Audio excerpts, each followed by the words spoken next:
샬롬. 예쁜 우리말 사전 18번째. 땀 흘려 이래요. 1번. 첫 번째, 난든 집. 손에 익은 재주. 난든 집이 생겨서 손에 익숙하게 된 것을 난든 집 나다고 합니다. 양궁 선수가 관역 한가운데를 마치는 것은 활 속에 난든 집이 났기 때문이지요. 난든 집이 난 요리사는 위험한 칼을 예술처럼 휘두르며 맛난 음식을 만듭니다. 훌륭한 작가는 글쓰기에 난든 집이 난 사람이지요. 어떤 일이든 난든 집이 나려면 많은 세월이 흘러야 합니다. 평생 한 가지 일을 갈고 닦아서 난든 집이 난 숙련된 노동자가 대접받는 세상이 되어야겠지요. 성실한 노동자가 난든 집에 나기도 전에 일자리에서 쫓겨나는 것은 참 안타까운 일입니다. 이 만화책 다 읽었다. 이제 네가 읽을 차례야. 그렇게 두꺼운 만화를 벌써 다 봤어? 누나는 만화책 있는데 난든 집이 났군. 두 번째, 갈무리. 닥친 일을 처리하여 마무리함. 물건 따위를 정리하여 저장하거나 간수함. 갈무리는 아무렇게나 간수하는 것이 아닙니다. 너저분하게 흐트러져 있는 것을 갈래별로 정리한 뒤 잘 마무리하여 저장하는 것이지요. 하던 말도 맺을 때가 되면 갈무리해야 합니다. 컴퓨터로 쓴 문서를 저장하는 것도 갈무리입니다. 갈무리는 갈망과 비슷한 말이지요. 어떤 일을 감당하여 수습하고 처리하는 것을 뜻하는 말입니다. 흔히 뒷갈망하다고 합니다. 공부든 일이든 버리는 것보다 뒷갈망, 즉 갈무리가 더 중요하지요. 오늘 생태체험 학습은 이쯤에서 갈무리 하겠습니다. 우리가 마구 흩어놓은 낙엽도 쓸어 모아서 갈무리 해야죠. 세 번째, 겪음 내기. 서로 번갈아 하기 교대. 같은 일을 시간에 따라 몇 사람이 번갈아 가며 일하는 것을 말합니다. 병원이나 경찰서, 소방서 등 밤낮으로 일하는 곳에서는 겪음 내기로 일을 하지요. 학교 앞 교통 정리도 겪음 내기로 합니다. 먼 거리를 차를 몰고 갈 때는 운전도 겪음 내기로 하는 것이 안전합니다. 기계와 달라서 사람은 어느 정도 일을 하면 쉬어야 합니다. 그래서 긴 시간 동안 하는 일은 겪음 내기로 하는 것입니다. 물론 겪음 내기로 해서는 안 되는 일도 있지요. 공부를 두 사람이 겪음 내기로 할 수는 없겠지요. 아빠, 이 수학 문제 어떻게 풀어요? 아빠, 이 영어 문장 뜻이 뭐죠? 그렇게 겪음 내기로 물어보면 어떡해? 한 사람씩 차근차근 물어봐야지. 네 번째, 풀땜질. 근본적인 대책은 세우지 않고 임시로 수습해 넘어가는 것을 뜻하는 북한 말입니다. 땜질은 금이 가거나 뚫어진 데를 때우는 것이지요. 옛적에 양은 냄비나 솥에 구멍이 나면 쇠를 녹여 땜질을 하였지요. 옷이나 양말 뒤축이 해진데도 헝겊으로 땜질을 하지요. 어떤 일이 잘못되어 임시로 문제를 수습하는 것도 땜질입니다. 이런 땜질을 북한에서는 풀땜질이라고 한답니다. 쇠를 녹여 단단하게 땜질해야 할 때를 불로 붙여서 땜질하는 것을 말하지요. 문제를 제대로 해결하지 않고 적당히 얼버무리고 넘어가는 것입니다. 풀땜질을 흔히 미봉책이라고 하는데 너무 어려운 말이죠. 며칠 전에 사준 장난감을 벌써 잃어버린 모양이지? 아니요, 친구 빌려줬어요. 너 또 적당히 풀땜질하고 넘어갈 거니? 다섯 번째, 꼭지집. 빨래를 해주고 그 꼭지 수요대로 싹쓸 닿는 집. 옛날에도 세탁소가 있었을까요? 그렇습니다. 빨래를 해주고 그 꼭지 수요대로 싹쓸 받는 집이 옛날에도 있었는데 이를 꼭지집이라고 하였답니다. 오늘날 세탁소를 덜어 빨래방이라고도 하지요. 하지만 꼭지집이라는 예쁜 이름이 옛날부터 있었습니다. 꼭지집에서 꼭지는 미역 한 꼭지처럼 모숨을 지어 잡아낸 물건을 세는 단위이지요. 실의 길이를 잴 때 스무자 6.66m를 한 꼭지라고 합니다. 또 일정한 양으로 묶은 원고 뭉치를 한 꼭지라고 부르지요. 이처럼 오늘날에도 꼭지가 단위말로 쓰이고 있습니다. 내거리 꼭지집에 가서 아빠 양복 좀 찾아올래? 네 아빠. 그런데 꼭지 수요대로 심부름값 주실 거죠? 6번째, 드팀전. 여러 가지 옷감을 파는 가게, 곧 포목점. 쌀 파는 가게를 싸전이라고 하고 생선 가게를 어물전이라 하듯이 옷감 파는 가게는 드팀전이라고 합니다. 저는 가게를 나타내는 한자 말이지만 전미사로 쓸 때는 굳이 한자로 표기하지 않아도 뜻이 통하는 우리말이지요. 이호석의 소설 메밀골 무렵의 한 구절에 드팀전이라는 말이 나옵니다.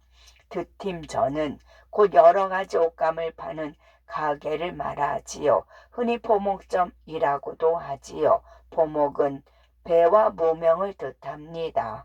모든 옷감을 통틀어 파는 가게는 포목점보다 드팀전이 더 적절하지요. 어금뱅이와 왼손잡이인 드팀전의 허생원은 기어코 동업의 조선달에게 낚구어 보았다. 이호서 메밀꽃 무렵 중에서. 7번째, 헛가게. 수시로 버렸다 걷었다 하는 가게, 노점이나 좌판 따위 가게. 노점에서 노는 길거리가 아니라 이슬을 뜻하는 한자 말입니다.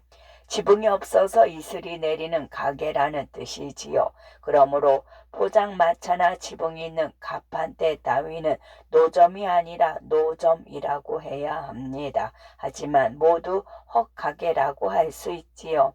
헛가게는 우리 주변에서 흔히 볼 수 있습니다. 운동하는 날 학교 주변에서 솜사탕 따위를 만들어 파는 가게도 헛가게입니다. 재래시장 근처에는 산나물 한 보따리를 펼쳐놓고 헛가게를 열고 있는 할머니들도 있지요. 엄마, 군고구마 먹고 싶어요. 저기 모퉁이에 군고구마 파는 헛가게가 있어요. 녀석, 금방 밥 먹고도 벌써 배고픈 모양이구나. 어서 가보자. 8번째, 뒤쓰레질. 일을 마친 뒤 그 자리에 생긴 쓰레기를 쓸어내는 일. 쓸어 담아서 버려야 할 것을 쓰레기라고 합니다. 세상에는 숨탄 것들이 숱하게 살고 있지만 잘 썩지 않는 쓰레기를 만들어내는 것은 오직 사람뿐이지요. 물론 사람은 버린 쓰레기를 치울 줄도 알지요. 하지만 쓰레기를 만들어낸 사람과 치우는 사람이 달라서 문제입니다. 쓰레기를 쓸어내는 일을 뒤쓰레질이라고 합니다. 자신이 머무른 자리는 스스로 뒤쓰레질해야 합니다. 일을 잘하는 것도 좋지만 일을 마친 뒤에 뒤쓰레질을 잘하는 것이 정말 중요하지요. 뒤쓰레질에서 쓰레는 쓸다에서 갈래친 말입니다. 너희들 이렇게 막 어질러 놓으면 누가 뒤쓰레질을 할까? 엄마, 놀고 나서 나중에 저희가 깨끗이 뒤쓰레질 할게요. 뒤쓰레질도 좋지만 되도록 쓰레기를 만들지 말아야지. 9번째, 연모. 물건을 만드는 데 쓰는 도구와 재료. 물건을 만들기 위해서는 도구와 재료가 필요하지요. 이 두 가지를 일컬어 연모라고 합니다. 학문과 지식을 만들어내는 데 필요한 연구 대상이나 방법도 연모입니다.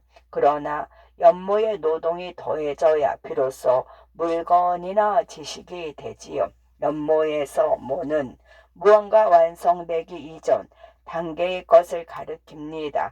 그 뜻이 넓어져서 물질이나 재료 또 그것을 만드는 도구를 일컫는 말이 쓰이지요. 컴퓨터 기계 장치인 하드웨어를 우리말로 굳은모라고 하고 컴퓨터 프로그래밍 소프트웨어를 우리말로 무른모라고 한답니다. 아빠, 연 만드는 방법 좀 가르쳐 주세요. 좋아. 그런데 연을 만들려면 먼저 연모를 준비해야지. 연 만드는 재료는 문방구에서 다 사왔어요. 여기요. 10번째, 날붙이. 칼, 낫, 톱, 도끼 따위에 날이 서 있는 연장의 동칭. 연모에는 여러 가지가 있습니다. 그 가운데는 칼이나 낫, 도끼처럼 시퍼런 날이 선 날붙이도 있지요. 연필깎이 칼이라도 낫붙이는 조심스럽게 다루어야 합니다. 잘못 다루면 매우 위험한 연모여서 자신은 물론이고 다른 사람에게 큰 해를 입힐 수 있지요. 낫붙이가 날을 그대로 드러내고 있는 것을 민날이라고 하며 특히 날카롭고 예리한 날을 서슬이라고 합니다. 서슬은 보기만 해도 섬뜩한 느낌이 들지요. 아, 아파. 연필 깎는 칼에 손을 베었어요. 저런 피가 많이 나는구나. 그렇게 날 붙이는 조심해서 다루어야지. 11번째, 줏대. 수레바퀴 끝에 회갑쇠. 물건 가장자리나 끝부분이 갈라지지 않도록 휘갑쳐 싼 쇠를 휘갑쇠라고 합니다. 주로 나무 막대 같은 틈이 벌어지기 쉬운 것의 끝부분을 휘갑치는 것이지요. 그런 휘갑쇠 중에서 수레바퀴 끝을 두른 휘갑쇠를 줏대라고 합니다. 마음과 행동이 곧지 않아서 이리저리 흔들리는 사람을 줏대 없다고 하지요. 이때 줏대는 한자어 주에서 비롯된 말이지요. 줏대는 자기 처지나 생각을 꿋꿋이 지키고 내세우는 사람의 성질이나 사물의 가장 중요한 부분을 뜻하는 말입니다. 수레바퀴에 줏대가 없으면 어떻게 될까? 흔들리거나 넘어지겠죠. 사람 마음에도 줏대가 없으면 마음이 흔들리기 마련이지. 12번째, 양양이줄. 자전거의 앞뒤 기어를 연결시키는 쇠줄 체인. 자전거나 오토바이 앞뒤 기어를 연결하는 쇠줄을 체인이라고 하지요. 눈길에서 자동차가 미끄러지지 않도록 바퀴에 감는 쇠줄도 체인입니다. 또 같은 상호를 걸고 같은 방식으로 가게나 식당 따위를 여러 지역에 열어둔 것도 체인 또는 체인 사업이라고 합니다. 그런데 자전거 체인은 우리말로 양양이 줄이라고도 하지요. 어떤 국어사전에는 양양이 줄은 자전거의 앞뒤 기어를 연결하는 세 줄을 속되게 이르는 말이라고 뜻매김되어 있습니다. 하지만 양양이 줄은 외국말 체인보다 훨씬 재미있고 느낌도 밝은 말이지요. 왜 땀을 뻘뻘 흘리면서 자전거를 끌고 오는 거니? 양양이 줄이 자꾸만 벗겨져서요. 아이고 힘들어요. 기쁨이의 일기. 선생님은 우리가 모르는 것을 무엇이든 적적 설명해 주신다. 아마 공부를 가르치는데 난든 집이 나신 모양이다. 갑자기 전기가 끊어져서 컴퓨터가 꺼지고 말았다. 미처 갈무리에 두지 않아서 쓰고 있던 글이 지워지고 말았다. 전기는 곧 들어왔으나 나는 정말 울고 싶었다. 몇몇 신문사에서 연 100일장에서 나는 격금 내기로 상을 받았다. 하지만 100일장에 참여조차 하지 못한 가람이는 며칠 동안 울상이다. 기쁨과 슬픔이 격금 내기로 내 마음속을 드나들었다. 숙제를 다 못해서 걱정이다. 내일 선생님께서 꼼꼼하게 숙제 검사를 하실 모양이다. 이번에는 풀땜질하고 넘어갈 수 없을 듯하다. 나는 오늘도 아파트 입구 꼭지집 앞에서 발을 멈췄다. 속이 훤히 들여다보이는 큰 원통 세탁기가 물거품을 내며 돌아가는 게 참 신기했기 때문이다. 거실 가림막이 너무 낡아서 바꿀 때가 되었다. 엄마는 돈을 아끼려고 득팀 전에 가서 전을 떠 오셨다. 직접 가림막을 만들겠다고 하신다. 학교 담벼락 아래서 헛가게를 열고 떡볶이를 팔던 아주머니가 며칠 전부터 보이지 않는다. 어디 편찮으신 건 아닐까. 소풍을 가서 우리 반 아이들만 남아서 뒤스레질을 했다. 억울하고 힘도 들었지만 여러 선생님들이 우리를 칭찬해 주셨다. 선생님께서는 우리에게 세상을 날카롭게 보는 눈과 따스한 가슴을 지니라고 하셨다. 그래야 평등하게 살기 좋은 세상을 만드는 연모가 될 수 있다는 것이다. 똑같은 쇠를 가지고 어떤 사람은 악기를 만들고 어떤 사람은 날붙이나 무기를 만들어 사람을 해치게 한다. 세상에 무기가 없었으면 좋겠다. 방학 동안에는 하루에 한 권씩 책을 읽기로 굳게 마음 먹었다. 하지만 사흘도 안 되어 친구들과 노느라고 책을 못 읽었다. 나는 왜 이렇게 줏대가 없는 걸까? 공원에서 자전거 타는 연습을 하는데 갑자기 양낭이 줄이 벗겨지는 바람에 넘어져서 무릎을 다치고 말았다. 길 건너 꼭지집 아저씨는 다림질에 난집이 난 모양이다. 단 몇 분 만에 양복 한 벌을 쓱쓱 다려서 옷걸이에 새 옷처럼 쳐 걸어 두신다. 동생과 나는 격금 내기로 엄마 속을 태운다. 동생은 방에서 가지고 놀던 장난감을 갈무리를 못하여 야단을 맞고 나는 거실에서 종이 접기를 하고 나서 뒤스레질을 하지 않아서 구중을 들었다. 그래서 엄마는 늘 잔소리를 하신다. 그 뽑기 장사 할아버지는 오늘도 변변한 연모도 없이 풀땜질로 대강 천막을 쳐놓고 헛가게를 벌렸다. 그러나 날이 추워서 온종일 헛땅을 치셨다며 쓸쓸히 웃었다.